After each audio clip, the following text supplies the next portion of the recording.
keyakinannya, percayanya kepada Tuhan diuji. Ya. Diujinya lewat apa? Lewat apa yang dia punya, apa yang dia miliki, yaitu satu-satunya anaknya, keturunan yang paling berharga. Ishak. Ya. Abraham bukan hartanya yang diuji sama Tuhan, bukan uangnya, tapi keturunannya. Sebab itu yang dijanjikan Tuhan kepada Abraham, dan Tuhan menggenapi, dan sekarang Tuhan minta. Berat gak? Berat. Berat gak? Sangat berat. Berat kalau kita memiliki rasa memiliki. Enggak berat kalau kita tidak rasa memiliki.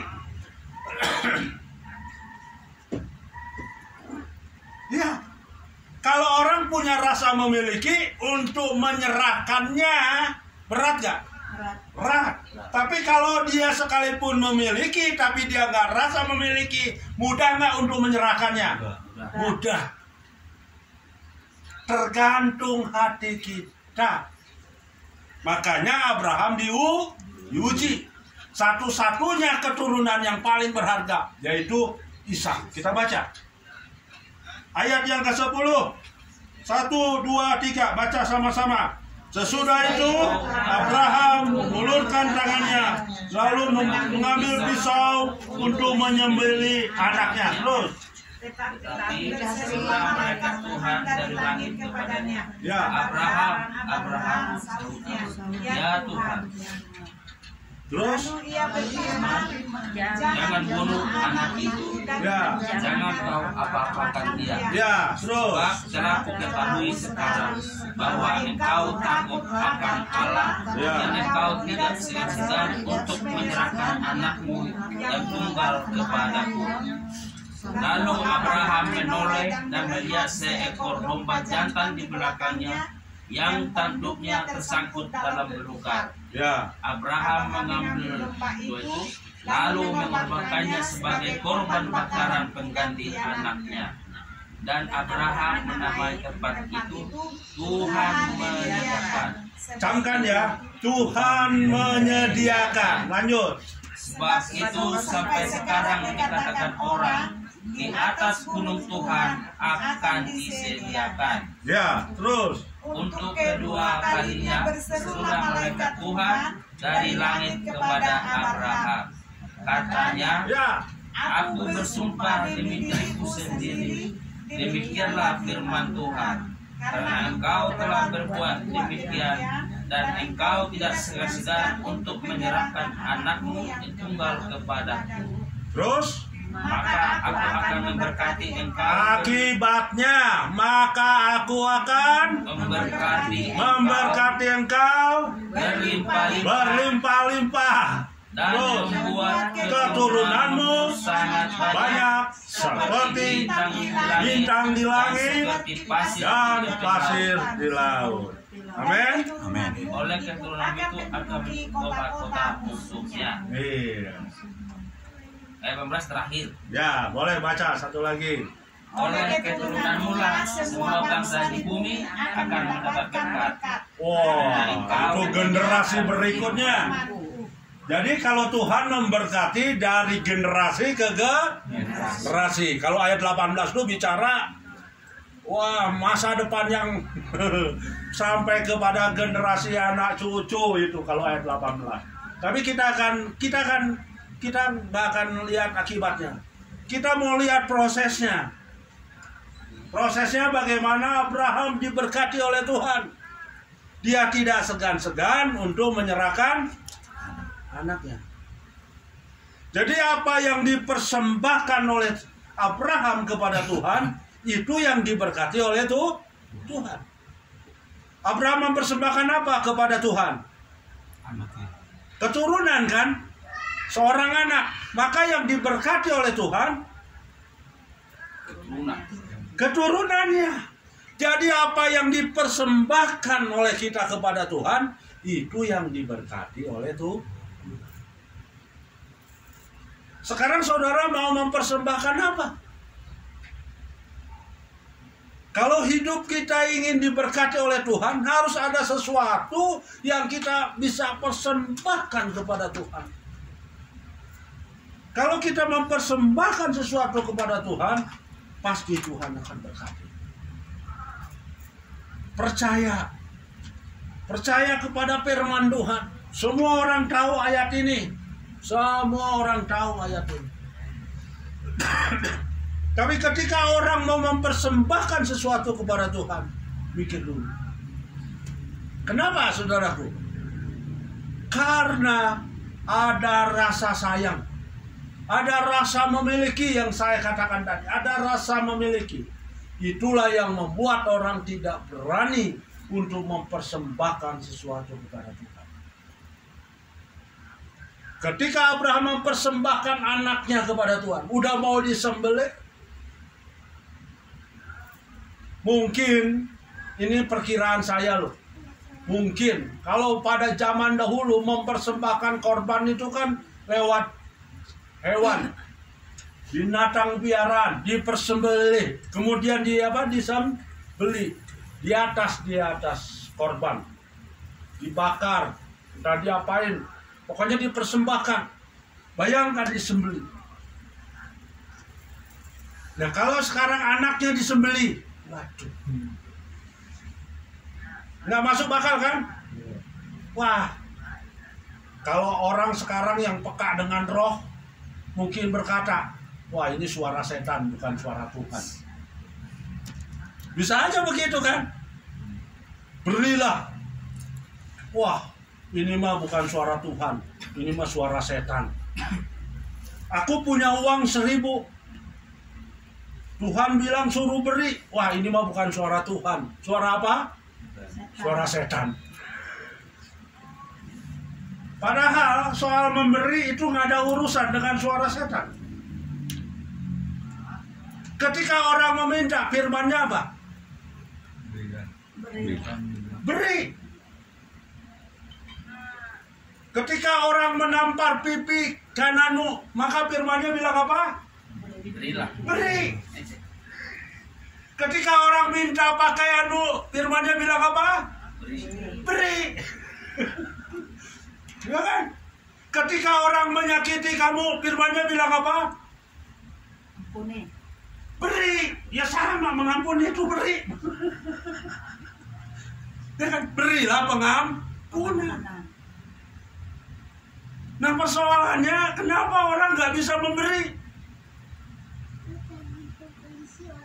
Itu yang menjadi masalah. Itu yang membuat akhirnya tidak ada jembatan, tidak ada akses dari Tuhan kepada hidup kita.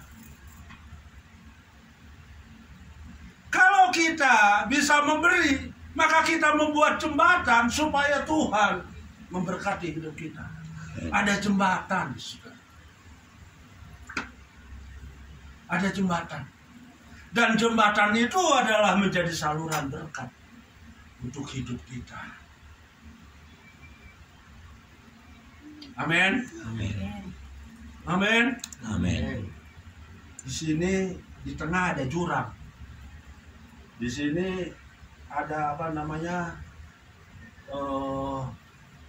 Hutan juga. Di sebelah sana juga ada hutan. Cuma hutan yang sebelah sini itu banyak binatang buas. Tanahnya gersang, banyak ular, banyak kalajengking. Di tanah yang satunya lagi, di seberangnya cuma dibatasi dengan jurang pemisah. Tanahnya subur.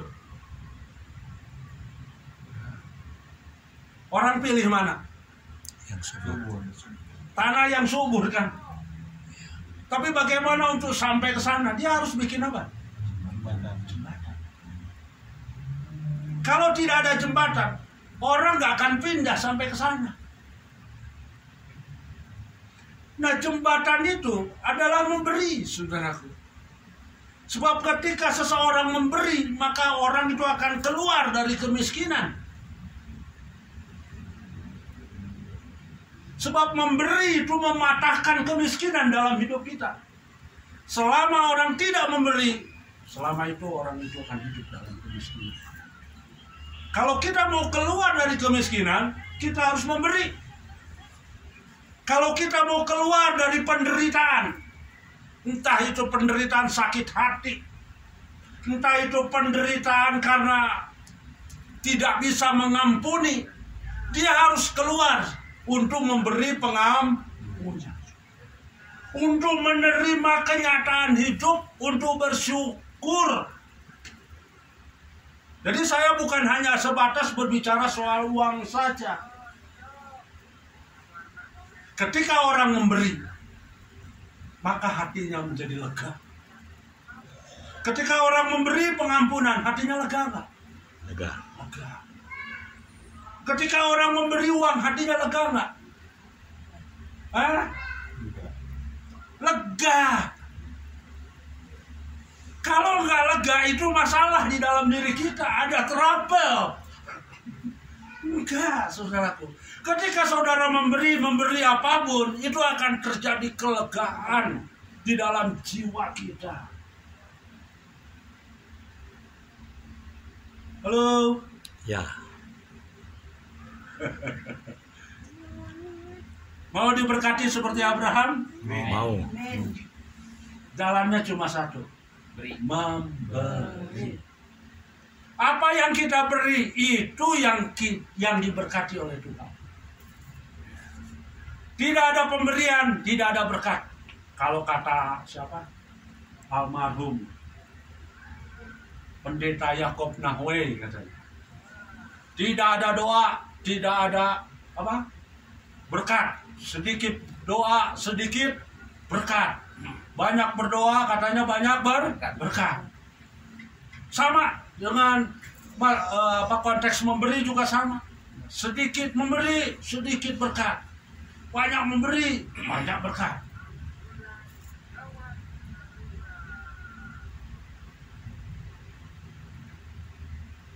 Saya nggak tahu dengan saudara.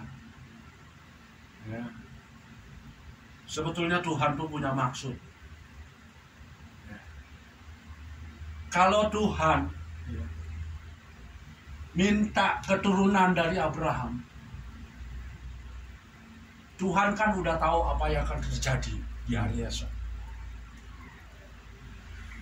Tuhan itu tahu, aku akan membuat keturunan seperti pasir di tepi laut banyaknya, seperti bintang-bintang di langit banyaknya. Tuhan tahu nggak? Udah terjadi belum keturunan Abraham?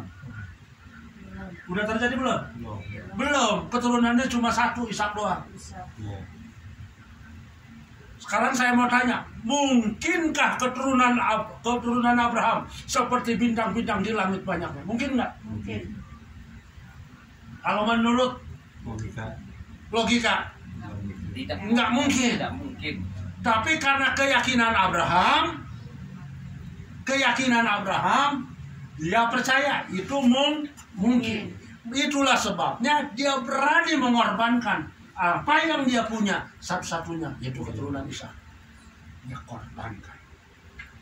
Maka terjadilah janji itu.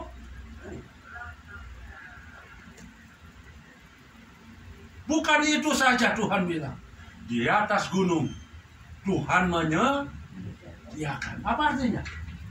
Artinya Tuhan memberkati Abraham. Bukan saja kehidupan Abraham yang diberkati, tetapi sampai kepada keturunan-keturunannya itu diberkati.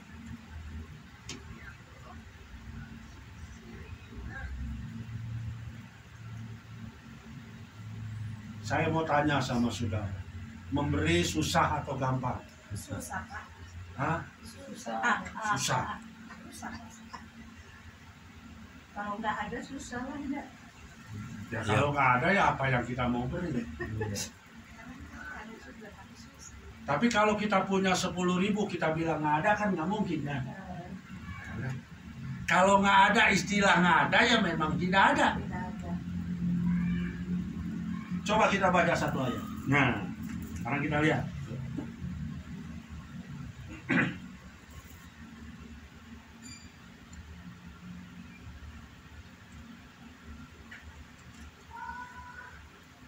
Saya ingin ajak saudara untuk melihat Di dalam mana ayatnya? Oh ya, Amsal pasal 11 dulu. Amsal pasal 11 ayat 24 sampai dengan ayatnya yang ke-25. Nanti saya mau cerita kepada saudara, ada satu orang yang saya kenal baik, itu menjadi bendera sama seperti Abraham, kehidupannya Abraham. Udah ketemu? Tidak. Yuk baca sama-sama 1, 2, 3. Siapa banyak memberi berkat, Siapa? Ya, ayat yang ke-24. Amsal pasal 11 ayat 24. Ada yang menyebar harta tetapi bertambah kaya. Ada yang menyebar harta, terus bertambah kaya, terus Ada yang menghemat secara luar biasa, namun selalu berkekurangan. terus Siapa banyak memberi berkat, diberi berkelimpahan. Siapa memberi minum, ia sendiri akan diberi minum.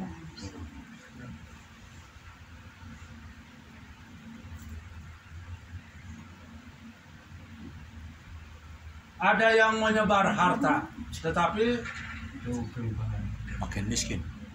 Tetapi bertambah kaya. aneh enggak?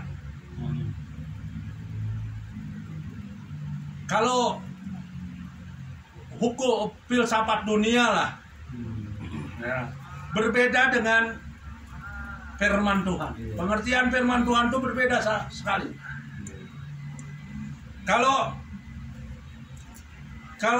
filsafat dunia itu kita harus mengumpulkan uang sebanyak-banyaknya, betul. Makanya orang yang rajin mengumpulkan uang kebanyakan pelit. Kenapa? Karena hasil susah payah. Sedikit-sedikit lama-lama jadi bukit. Itu kata orang dunia.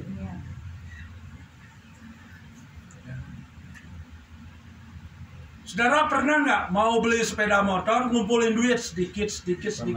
Pernah nggak? Pernah. Kebeli nggak? Kebeli. Hah? Kebeli nggak? Jujur aja, kebeli nggak?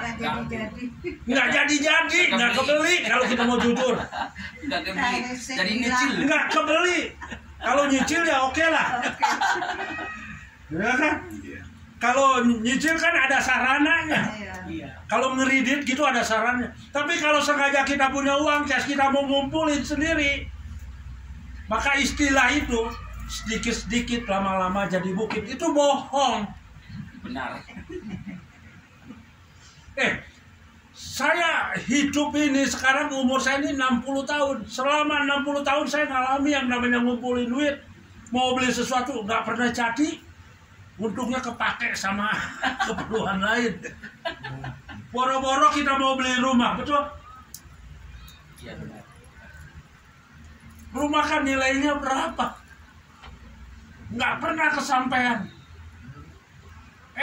Waktu anak saya mau kelahiran anak saya yang pertama nih, waktu dia mengandung anak saya yang pertama, itu betul-betul kita ini hidup di dalam kekurangan dan keterbatasan.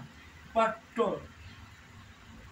Ngumpulin uang supaya untuk ada biaya untuk melahirkan, biaya rumah sakit gitu, nggak jadi. Benar, nggak jadi. Kan udah tanya-tanya kan berapa biaya.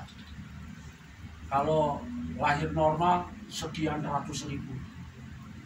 Uang dulu kan gede, ya kan? Kalau sekarang berapa juta kan begitu kan? Kalau dulu berapa ratus ribu, sekarang berapa juta, sekarang kan begitu kan? Orang sengaja ngumpulin uang. Baru kekumpul berapa waktu itu? Baru kekumpul 30.000. Diminta lagi. Diminta sama orang apa?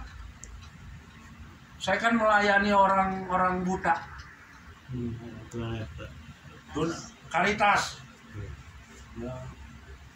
Saya melayani di situ, saya khotbah.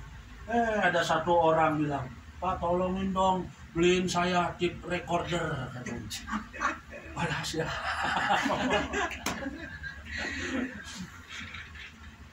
Orang minta firmannya bilang apa? Beri. Nah kalau saya nggak beri,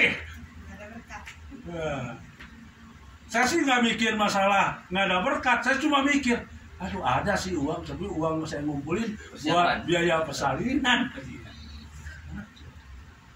Akhirnya ya sudahlah, aku ambil uang itu kan, aku belikan tip dan kasihkan ke dia. Begitu dia melahirkan, uangnya nggak ada. Tapi itulah yang saya bilang namanya kepercayaan kita diuji, sama dengan kepercayaan Abraham diuji, sama sebetulnya. Hidup kita itu semua cuma bentuk masalahnya beda, bentuk perjalanannya loh, proses hidupnya itu yang berbeda, tapi sama sebetulnya. Satu kali saya lagi jalan-jalan di Antapani,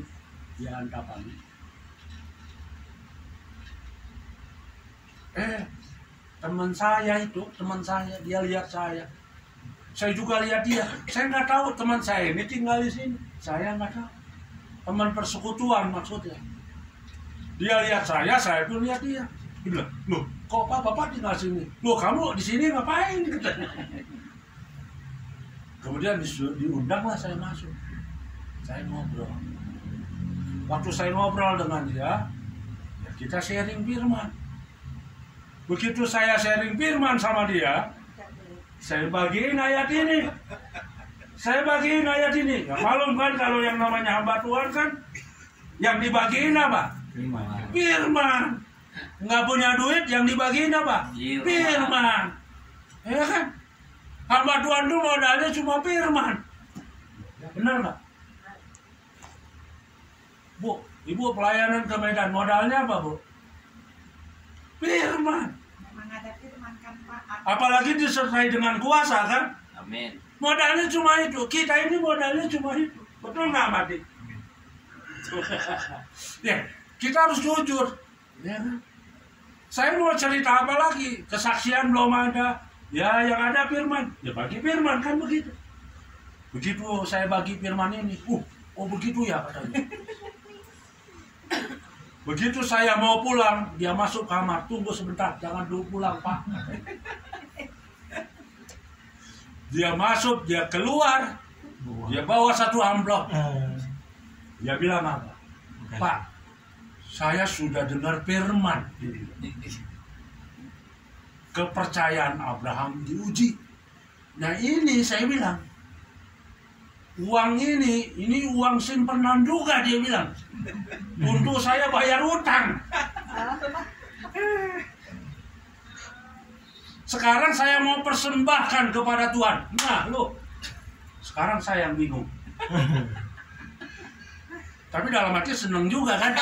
Karena aku juga butuh uang. Untuk apa? Persiapan. Bukan persiapan. Untuk biaya rumah sakit. Saudara tahu? Ya, kasihkan itu. Dia bilang, saya berikan ini dengan berat hati.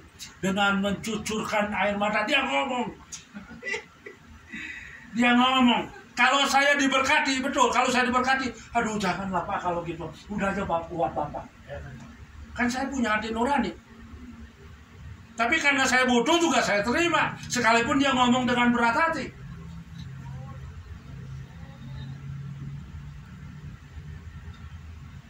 Saya pulang, saudara tahu, saya buka itu tahun 90, tahun 90. 89 akhir lah. Desember, pokoknya bulan apa itu? Saya lupa lah. Tahun 90-an betul. Tahun 90-an. Dibuka, uangnya berapa saudaraku? Cuma 2 lembar, tapi dolar 100-an.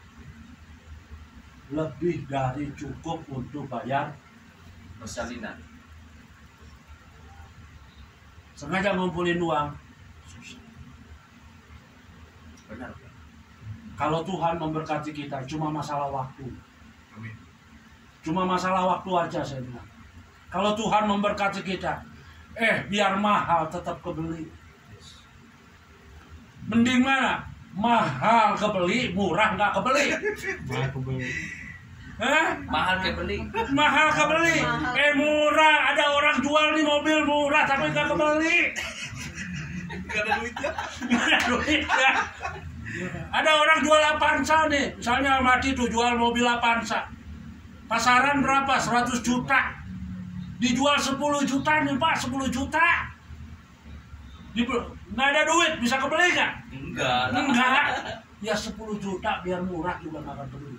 Tapi kalau mahal, tapi kita punya uang, beli. Itu tanda orang itu diberkati tuh. Amin.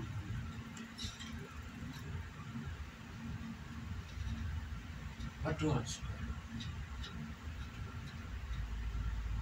Sampai pada hari ini saya melihat keajaiban-keajaiban Tuhan.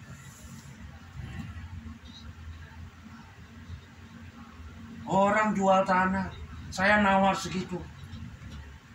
Nggak ada nego, nawar tetap segitu. Nggak ditaikin, nawar segitu. Dikasihin. Oh iya. Waktu saya beli tanah di Majapahit, dari 9, dia bilang, Pak Haji, dia bilang, saya belinya 98 juta Pak. Saya tawar berapa? 53 juta, minta sama surat-surat lagi. Sama IMB-nya sekalian.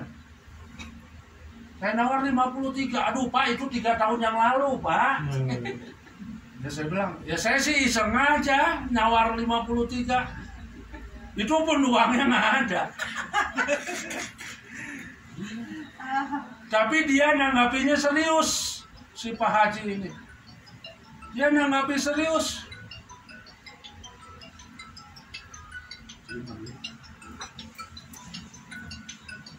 Itu si Indah itu.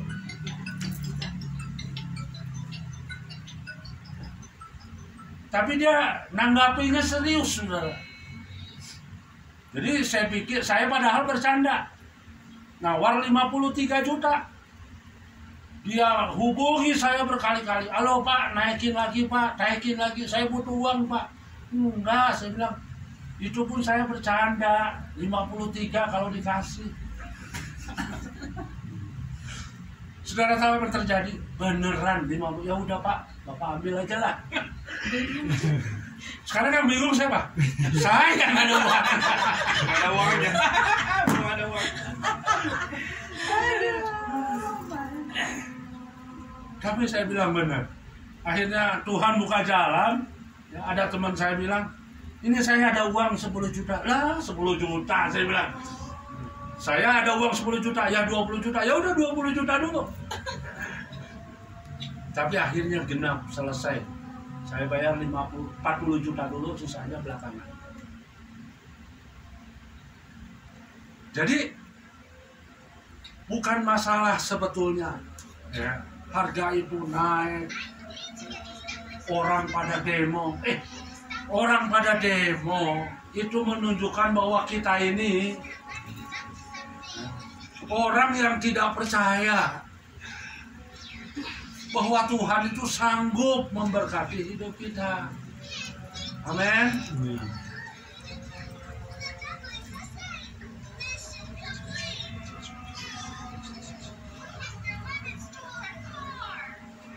Makanya jangan menahan apa yang kita punya. Kalau kita harus memberi, kita tetap harus Amin. Ya. Jangan pelit. Jangan kikir. Boleh nggak pelit? Boleh. Orang kikir dimanapun nggak pernah melanggar hukum, nggak. Ada orang pelit di penjara? Nggak ada. Orang kikir dimanapun nggak pernah melanggar hukum. Tapi kekikiran itu akan merugikan kita sendiri.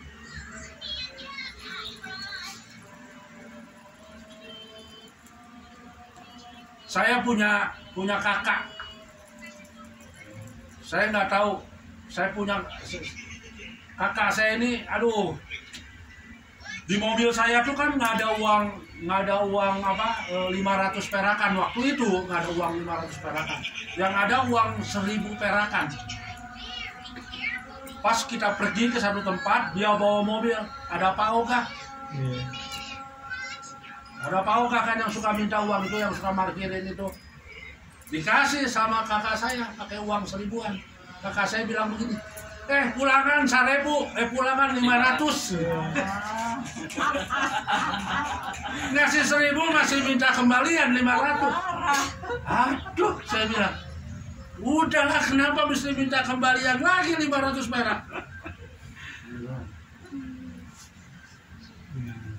Banyakkah orang model begitu? Banyak. Saya juga dulu begitu. Nih istri saya yang tahu. Kalau ngasih bayar bayar ongkos angkot, ya kembalian. Kan lumayan Pak. Kembalinya buat besok lagi gimana? Bukan kembalian, kadang kurang lagi saking pelitnya. Karena kurang akhirnya dilempar sama supir angkot. Nih istri saya tahu, saksi hidup. Saya nggak bohong. Yang pelit itu bukan laki aja, ibu-ibu juga sama. Kalau nawar dipasang, ya ampun. Kalau belum sampai ke modalnya, nawar.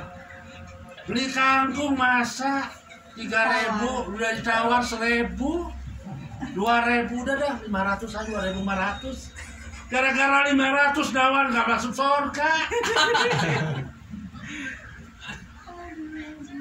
Itu tanda orang pelit.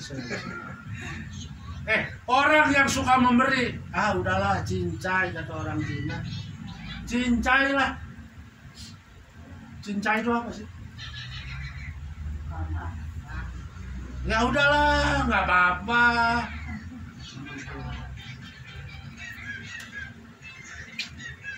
Mau diberkati Tuhan? Saya punya teman juga itu satu, almarhum, udah meninggal. Aduh, teman-teman saya udah banyak yang dipanggil pulang.